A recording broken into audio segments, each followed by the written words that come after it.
looked at last week's talk, which I didn't attend live, but I did go back and watch. And I saw that Sarah spoke about vertical relationships. So I thought it would be good to talk about horizontal relationships as the next talk in this series. So yeah, now you know why the title is Making the Most of Horizontal Relationships.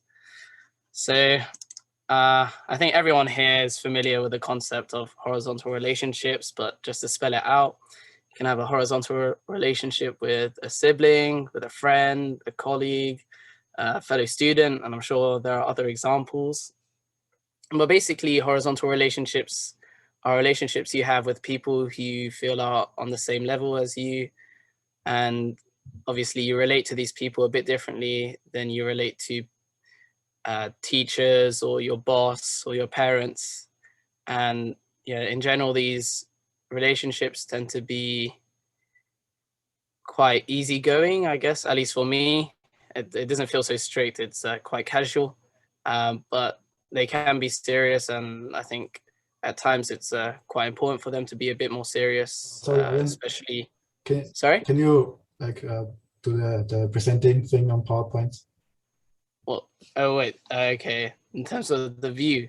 Yeah, All right. How's that? Is that better? yeah.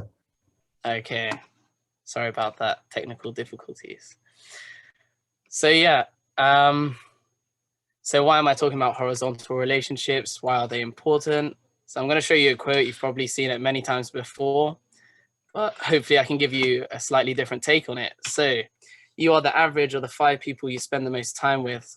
So yeah, like I said before, I imagine you've heard this before, but what might be interesting to consider is to think about how that's changed since the last time you've seen this quote, because it's possible that those 5 people are completely new people in your lives, and you've started to spend a lot of time with them recently, or perhaps they are the same people that they were 5 years ago. But I think it's very interesting to think about how you're the average of the 5 people you spend the most time with, because it makes you choose carefully who your friends are and who you spend time with. Not so long ago, I was with one of my friends and he was cutting my hair, and he brought up this topic, and he was basically asking me to step up my game a little bit, because at that time I didn't really have too much going on for me. I was just in my second gap year, and I wasn't employed at the time. And yeah, to be honest, maybe I felt a bit like a bum myself.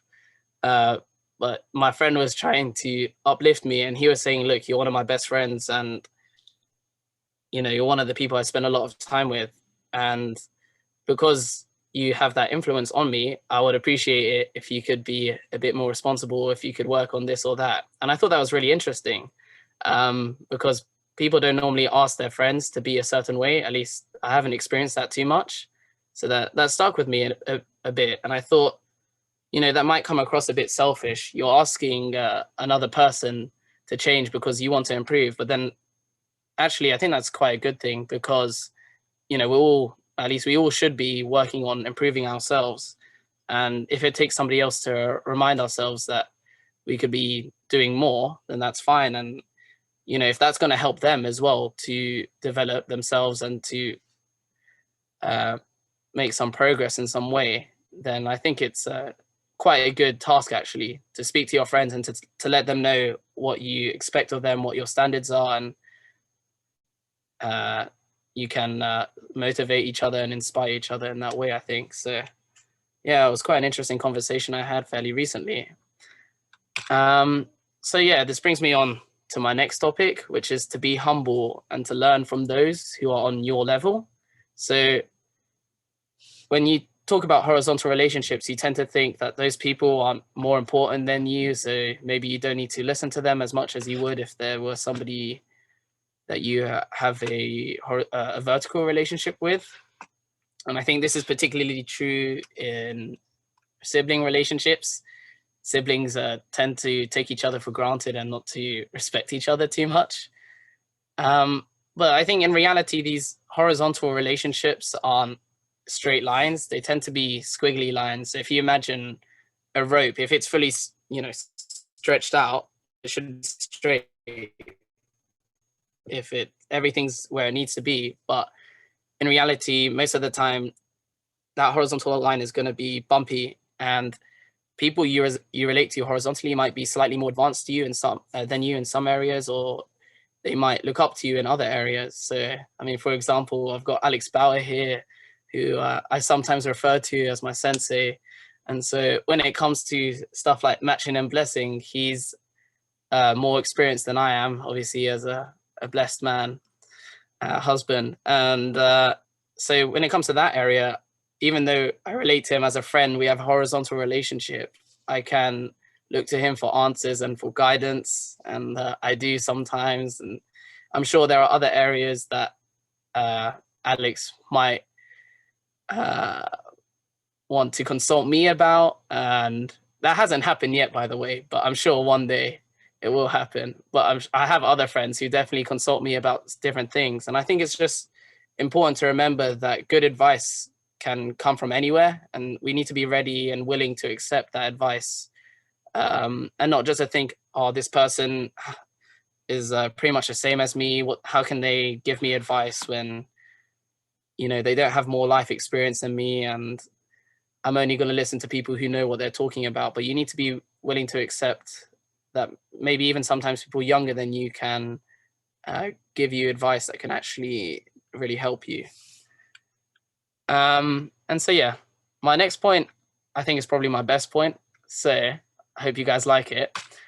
And so I found this Hyundai. I went on Chonsung Young online, and I used the search function to look for quotes about horizontal relationships. So that's how I found it. I wasn't actually reading about it, just to be honest with you guys. But flicking through the different ones that came up when I used the search function, I saw this one, and this was definitely my favorite one. So, and I'll tell you why, but I'll just read it out to you first.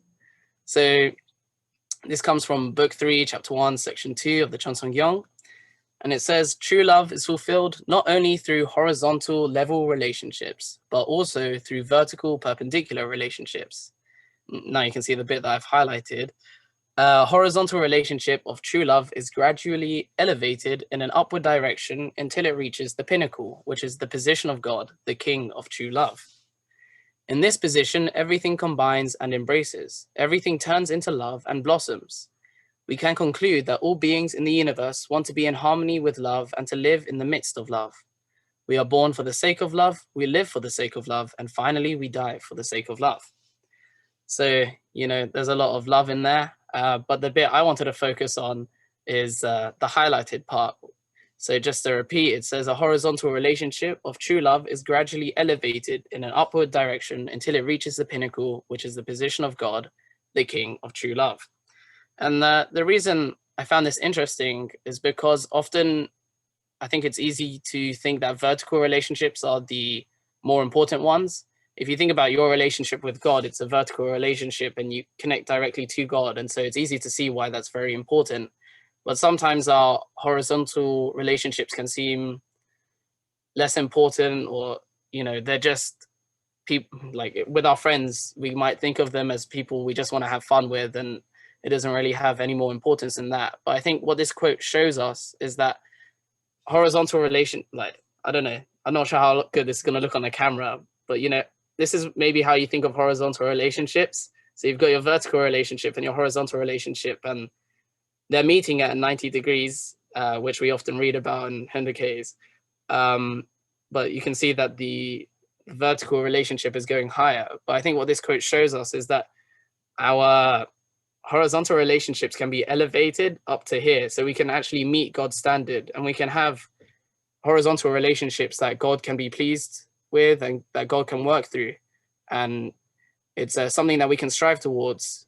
We want to develop relationships that have more meaning and that can have more of an impact on, you know, society and hopefully the world in general. So yeah, I really like that quote, and I think it shows really well that horizontal relationships and vertical relationships actually have an equal value, and they're both capable of having, you know, the highest value possible of being connected to God. So yeah, I hope you found that interesting. So that kind of brings me to the end of my talk, my little conversation starter talk. And so here are some of the discussion questions I came up with. So, do you make a conscious effort to spend time with people who raise your standard? Are you trying to help others to raise their standard? Can you relate to the squiggly horizontal line analogy thing that I was talking about? The horizontal relationships aren't always exactly horizontal or straight. It's not that straightforward, you could say, I guess. Do your friends and siblings inspire you? Do you think that you inspire your friends and siblings? So you can see that, some of these questions are just kind of flipped, but, Alex asked for 7 questions. So this is how I got there.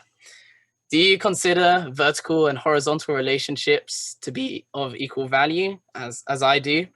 And lastly, what steps can you take to actively work on making the most of your horizontal relationships? So yeah, thank you